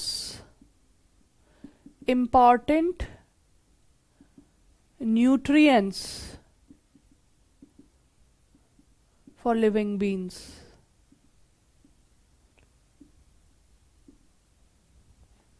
यह जीवों के लिए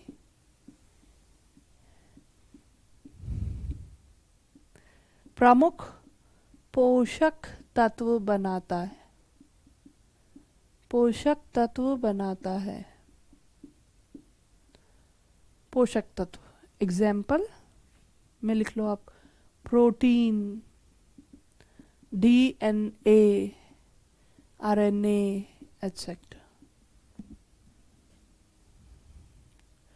प्रोटीन, डीएनए, आरएनए एटसेट्रा, ठीक है।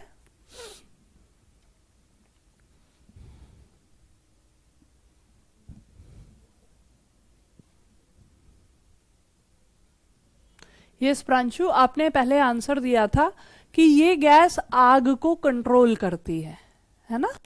ये भी एक इंपॉर्टेंट फंक्शन है नाइट्रोजन का। Can you tell me how does it controls the fire? ये आग को कैसे कंट्रोल करती है nitrogen gas?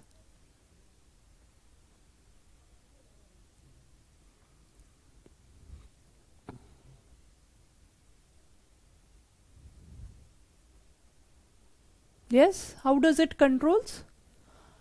By removing oxygen. Okay, oxygen को हटा के मोहिनी ऑक्सीडाइजेशन को रोक देती है। Yes Mohini, very good. Oxidation को ये रोक देती है।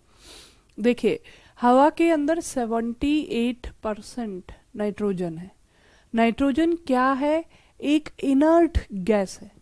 नाइट्रोजन गैस ऐसे होती है N2, तो इसके 3 बॉन्ड होते हैं, तो इसको ये आपस में इसके बहुत मजबूत बॉन्ड होता है, तो ये नाइट्रोजन गैस किसी और से जल्दी से रिएक्ट नहीं करती है। ये कैसी गैस है? एक इनर्ट गैस है, निष्क्रिय गैस है। तो ये गैस क्या करती है? कोई भी रिएक्शन हो रहा होगा तो ये उसको होने नहीं देती है, एक इनर्ट एनवायरनमेंट हमारे आसपास लाती है, ठीक है ना। ऑक्सीजन है, ऑक्सीजन का नेचर क्या है? चीजों को जला देना, ऑक्सीडाइज्ड करना, जो आपने कहा ना ऑक्सीडेशन, ठीक है। ये क्या करेगा? नाइट्रोजन गैस ऑक्सीजन की एक्टिविटी को कम कर देता है। अगर हवा में 78% ऑक्सीजन होता तो क्या होता? Can you tell me? अगर हवा में 78% ऑक्सीजन होता तो क्या होता? आग लग जाती। यस मोहिनी, और ऐसी आग लगती ना कि हम बुझा ही नहीं पाते, कि ऑक्सीजन का नेचर है चीजों को जलाना, ठीक है। हाँ, क्योंकि हवा में 78% नाइट्रोजन है, तो ये नाइट्रोजन गैस क्या कर रहा है? एक इनर्ट एनवायरनमेंट देता है, ये ऑक्सीजन को जल्दी से रिएक्ट नहीं करने देता। ठीक है। ऑक्सीजन अगर हवा में ज़्यादा हो जाएगा तो ऐसी ही आग लगेगी, सब कुछ जल के ख़त्म हो जाएगा। आप और हम इसे नहीं बुझा पाते। आज हम बुझा पाते हैं, क्यों? क्योंकि हवा में 78% नाइट्रोजन है। Is it clear? क्योंकि नाइट्रोजन ऑक्सीजन को रिएक्ट नहीं करने देता। आप देखिए जो चिप्स के पैकेट आते हैं लेज वगैरह के, ये इस पैकेट में कौन सी गैस भरी हुई होती है? गैस ही होती। चिप्स तो 4 ही होते। चिप्स के पैकेट में कौन सी गैस होता है? नाइट्रोजन। नाइट्रोजन होती है। यस पंकज, रवीना। नाइट्रोजन क्यों होती है? क्योंकि नाइट्रोजन एक निष्क्रिय गैस है, इनर्ट गैस है। तो ये क्या करेगी? उस चिप्स को प्रोटेक्ट कर रही है। ठीक है। अगर आपने नाइट्रोजन की जगह नॉर्मल हवा चिप्स के पैकेट में भर दी तो चिप्स खराब हो जाएगा। क्यों? क्योंकि ऑक्सीजन होता है। आप देखते हो जैसे ही आप पैकेट खोलते हो चिप्स का, खराब हो जाती है चिप्स। हवा के अंदर जो ऑक्सीजन है उसने उसको खराब कर दिया। अगर आप उसको नाइट्रोजन गैस में रखोगे तो चीजें खराब नहीं होती। ठीक है ना? दिस इज द रीजन आजकल कहते हैं जो अपने कार की जो ट्यूब्स होते हैं उसमें हमें नाइट्रोजन गैस भराना चाहिए। अब समझ में आया क्यों कहते हैं? क्योंकि जब ट्यूब में नॉर्मल हवा भरी जाएगी, नॉर्मल हवा भरी जाएगी तो उसमें ऑक्सीजन चली जाएगी और वो ऑक्सीजन धीरे धीरे धीरे उस ट्यूब को काटती रहती है, तो ट्यूब गल जाता है। अगर आप अपनी गाड़ियों में नाइट्रोजन गैस फिल करेंगे तो ट्यूब का लाइफ बढ़ जाएगा, जल्दी से ट्यूब गलता नहीं है। ठीक है ना? लोहा है, लोहा जल्दी से जंग खा जाता है और ये रिएक्शन फास्ट हो जाता अगर हवा में 78% ऑक्सीजन होता। तो लोहा अभी जल्दी से जंग क्यों नहीं खा रहा? इसलिए नहीं कि आपने पेंट कर दिया, इसलिए कि हवा में 78% नाइट्रोजन है। तो अब समझ में आया? कंबशन, कंबशन मतलब आग लगना। आग लगना भी एक तरह से ऑक्सीडेशन ही तो है, ऑक्सीजन से रिएक्शन। तो इन सारे पॉइंट्स को मिला के मैं कहूँ तो मैं ये एक पॉइंट कह सकती हूँ कि ये ऑक्सीजन की क्रिया को नियंत्रित करता है। It controls the combustion and oxidation process. ठीक है ना? तो लिख लीजिए, it controls combustion and oxidation process. ये गैस दहन क्रिया और ऑक्सीकरण क्रिया को नियंत्रित करती है। ऑक्सीकरण क्रिया को नियंत्रित करती है।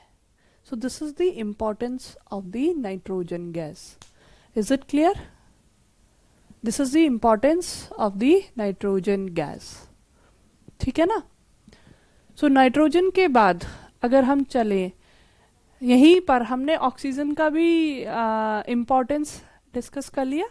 So next is oxygen gas. So what is the importance of oxygen? Next is oxygen gas. What is the importance of oxygen gas? Oxygen gas का क्या महत्व है?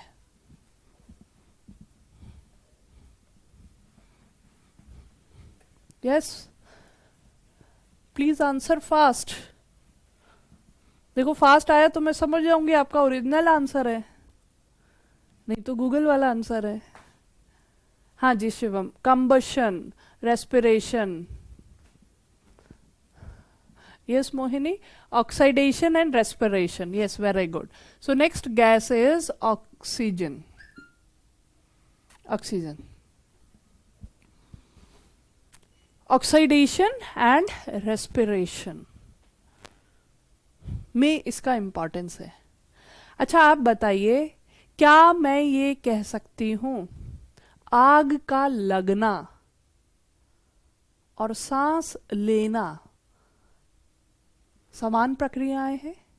Can I say this that combustion and respiration is a similar process. Can I say this? Yes.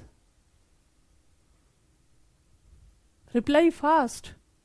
क्या मैं ये कह सकती हूँ लकड़ी का जलना और सांस लेना समान प्रक्रियाएं हैं? Yes Pankaj. Okay. Yes Shivam. Yes. Okay. वो कैसे कैसे? Can you give me the reason? ऐसा क्यों? Yes Pankaj. When we breathe for the combustion of food to convert into energy. Yes, very good. Very good Pankaj. Release of CO2 के लिए. देखिए, जब लकड़ी जल रही है या पेट्रोल जल रहा है या गैस जल रही है, कंबशन हो रहा है, जलना, दहन क्रिया,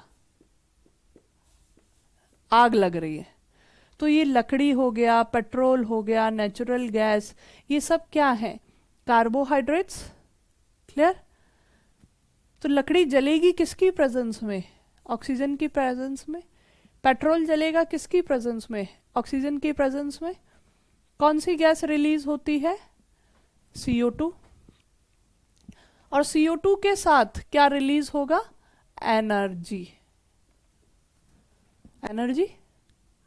तो अगर मैं ये कह सकती हूं जब आग लग रही है तो ये क्रिया हो रही है. क्लियर? ठीक है ना? Next is respiration. हाँ बताएं, हम सांस क्यों लेते हैं? Why do we respirate?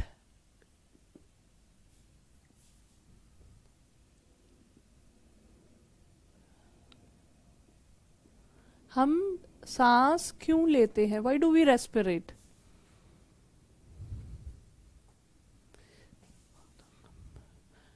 Yes Pankaj, your answer is correct. हम सांस किस लिए लेते हैं? मेनली ताकि खाना जल जाए और उससे एनर्जी प्रोड्यूस हो. आपने सांस लिया, अंदर क्या गई? ऑक्सीजन. कहाँ गई? लंग्स में. लंग्स से कहाँ गई? ब्लड में. ब्लड ऑक्सीजन को ले जाके कहाँ रखता है? सेल में. हमारी पूरी बॉडी छोटे छोटे सेल से बनी है, कोशिकाओं से बनी है. हर सेल में खून क्या कर रहा है? इस ऑक्सीजन को ले जाके रख देता है. ठीक? आपने खाना खाया, वो सारा खाना कहाँ डाइजेस्ट हुआ? पेट में. ठीक है ना? खून ने क्या किया? इंटेस्टाइन से खाना उठाया, पचा हुआ खाना जो हमारी बॉडी को चाहिए वहां से उठाया, और वो खाना ले जाके कहाँ रखा? हर सेल में. तो हर सेल में दो चीज पहुंच गई, खाना और ऑक्सीजन. ठीक है ना? अब क्या हो रहा है? हर सेल में ये खाना जलता है, इसका ऑक्सीडेशन होता है. ठीक है ना? तो जो खाना आपने खाया, ग्लूकोज, फ्रक्टोज, गैलेक्टोज, सब मोस्टली क्या है? कार्बोहाइड्रेट्स है. ये खाना जलेगा किसकी प्रेजेंस में? ऑक्सीजन में. कौन सी गैस रिलीज हुई? CO2. उसके साथ क्या रिलीज हुई? एनर्जी. आप बायो की लैंग्वेज में इसको ATP कहते हो, सीधी सीधी भाषा में हम बोले तो ऊर्जा. है ना? यही प्रोसेस होता है. अब देखो, शरीर ने एनर्जी रख ली, क्योंकि एनर्जी तो चाहिए, मेन एनर्जी के लिए ही तो सारा प्रोसेस हो रहा है. CO2 हमारे काम का नहीं है, तो वो सेल से CO2 निकल के वापस आ गया खून में. खून से कहाँ आया? लंग्स में. लंग्स से कहाँ आया? नोज में और बाहर. यही है ना पूरा रेस्पिरेशन. रेस्पिरेशन का मतलब सिर्फ सांस लेना छोड़ना थोड़ी है. मेन प्रोसेस क्या है? खाना का जलना, जिससे कि एनर्जी मिले. है ना? और ये इतना इंपॉर्टेंट है कि थोड़ी देर भी अगर ऑक्सीजन की सप्लाई रुक जाए तो डेथ हो जाती है ना? आप कितना भी खाना खा लो, वो किसी काम का नहीं है जब तक शरीर के अंदर ऑक्सीजन जाके उस खाने को जलाए ना. आ गया ना समझ में? ठीक है ना? So oxygen. तो अब आप देखो, दोनों प्रोसेस, केमिकल रिएक्शन दोनों का सेम है कि नहीं? दोनों प्रोसेस में क्या हो रहा है? कार्बोहाइड्रेट्स किसकी प्रेजेंस में जल रहा है? ऑक्सीजन की प्रेजेंस में. दोनों में क्या हो रहा है? CO2 गैस निकलती है और साथ में क्या निकलती है, एनर्जी। यहाँ पे एनर्जी निकल रही है, उसी से कार चलती है, पेट्रोल जलता है, इंडस्ट्रीज चल रही है ना, कंबशन इसी को कहते हैं। और यहाँ पे हमारा शरीर चल रहा है। तो कंबशन रेस्पिरेशन में बेसिक अंतर क्या है? बेसिक अंतर ये है, अगर नॉन लिविंग में है तो कंबशन है, और यही प्रक्रिया जब लिविंग में है आप उसको रेस्पिरेशन कह रहे हो, लेकिन दोनों चीज एक ही है कि नहीं? ठीक है ना? So both process are same. अंतर सिर्फ इतना है, ये अनकंट्रोल्ड रिएक्शन है, ये कंट्रोल्ड रिएक्शन। लकड़ी पे एक बार आग लग गई तो लकड़ी जल के ही खत्म होएगी। पेट्रोल में आग लग गई तो जल के खत्म होगी, तब तक चलती रहेगी आग। लेकिन शरीर के अंदर जो प्रोसेस हो रहा है ये कंट्रोल्ड मैनर में है। हमारे शरीर में खाना उतना ही जलेगा जितनी हमको जरूरत है। मान लो आज आपकी इच्छा हो गई जिम जाने की, जिम गए, 2-3 घंटे खूब मेहनत करी, एक्सरसाइज करी, तो आपको भूख बहुत तेज लगेगी कि नहीं? है ना? क्यों? क्योंकि आपने जब एक्सरसाइज किया तो शरीर में एनर्जी की रिक्वायरमेंट बढ़ गई, तो खाना ज्यादा जो भी खाया था आपकी बॉडी में स्टोर था वो सब जल के खत्म हो गया, इसलिए भूख बढ़ गई। अब सोचो आप पिछले 10 दिन से लॉकडाउन है, घर में सिर्फ सो रहे हैं, तो भूख भी कम लगेगी। क्यों? क्योंकि शरीर में खाना यूज ही नहीं हो रहा, एनर्जी यूज ही नहीं हो रही। तो ये क्या है? Controlled reaction. कंबशन क्या है? Uncontrolled reaction. ठीक है ना? आप देखते हो जो मजदूर लोग होते हैं वो 8-10 चपाती खा जाते हैं पर फिर भी मोटे नहीं होते, उनके तो कभी तोंद निकलती ही नहीं है, जबकि खाना तो ज्यादा वो ही खाते हैं। और बाकी नॉर्मल लोगों को देखो, 2 चपाती खाते लेकिन तोंद इतनी बड़ी होती है। ऐसा क्यों? क्योंकि फिजिकल एक्टिविटी कम हो रही है, तो खाना जल ही नहीं रहा है, इसीलिए हमें भूख कम लगती है। हम 2 रोटी में ही हमारा पेट भर जाता है, रिक्वायरमेंट कम है। और अगर हम फिजिकल एक्टिविटी ज्यादा करेंगे तो बर्न हो जाएगा, एनर्जी का रिक्वायरमेंट ज्यादा होगा, तो रेस्पिरेशन रेट, तो खाने की रिक्वायरमेंट ज्यादा होगी। ठीक है? सो यही बेसिक अंतर होता है। बाकी कंबशन रेस्पिरेशन सिमिलर प्रोसेस है। तो देखो, कंबशन की बात करें या रेस्पिरेशन की बात करें, ये दोनों प्रोसेस क्या है? ये दोनों प्रोसेस क्या है? इससे क्या मिल रहा है? एनर्जी। अल्टीमेट चीज क्या है? ऊर्जा। चाहे कार चलाने के लिए ऊर्जा, चाहे इंडस्ट्री चलाने के लिए ऊर्जा, चाहे शरीर चलाने के लिए ऊर्जा, हमें किससे मिलेगी? ऑक्सीजन गैस की वजह से। तो हम ये लिख सकते हैं, it is a source of energy for us. हमारे लिए ये ऊर्जा का स्रोत है, हमारे लिए ये ऊर्जा का स्रोत है। तो ब्रैकेट में लिख लो, ये दोनों तो क्या है? प्रोसेस, प्रक्रिया है, और इनसे मिलती क्या है हमें? एनर्जी।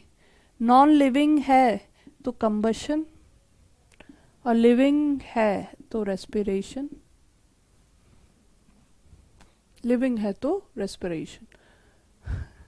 यस मोहिनी, डिमांड और सप्लाई पे काम होता है। ठीक है? अगर डिमांड कम है, सप्लाई ज्यादा हो जाए तो निकल जाएगी। बैठे बैठे खाए जा रहे हो, यूज कुछ है ही नहीं, तो सप्लाई ज्यादा हो गई तो निकल गई। तो ये बैलेंस बना के रखो। ठीक है ना? यस। अब बताओ, what is the other use of oxygen? Oxygen gas का और क्या यूज है? जल्दी जल्दी बता दो। What is the other use of the oxygen gas?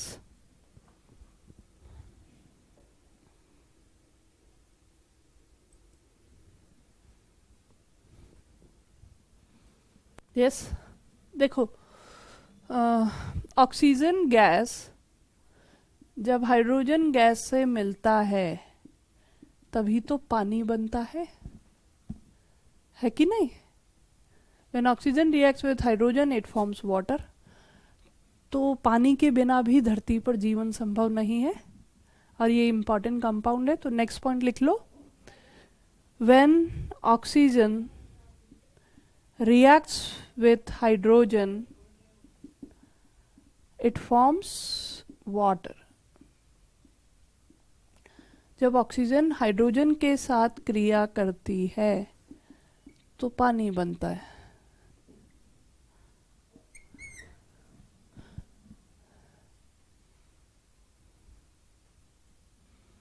और क्या महत्व है, और क्या इम्पोर्टेंस है ऑक्सीजन गैस का? Yes, can you tell me what is the other importance of the oxygen gas? Fast, what is the other importance of the oxygen gas?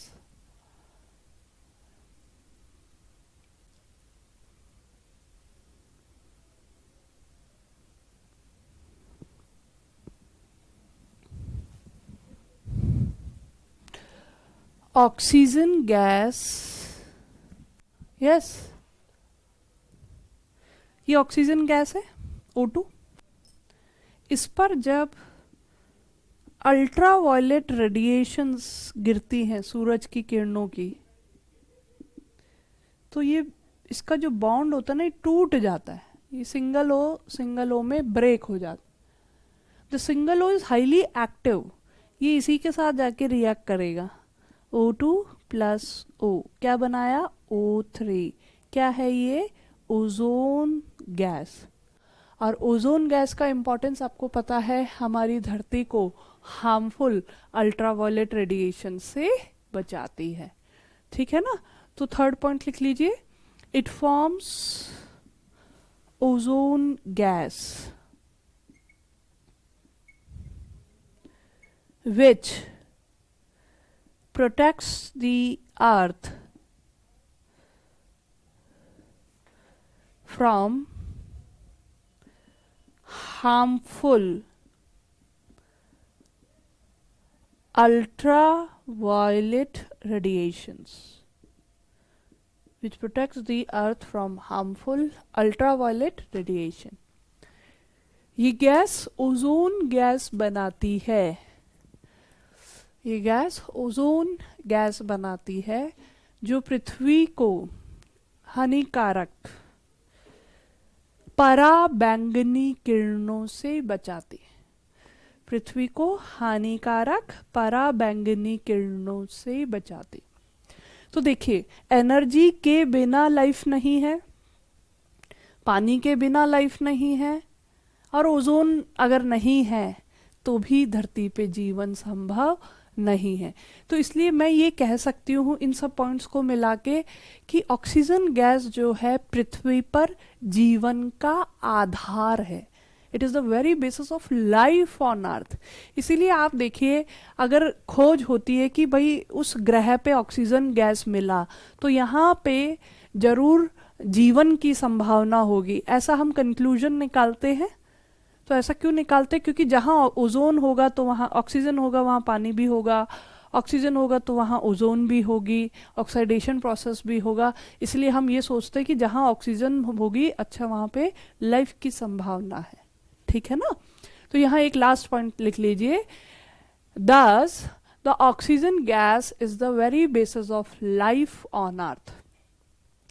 दस oxygen gas is the very basis of life on earth। ठीक है? So this is the significance of oxygen gas। ठीक है?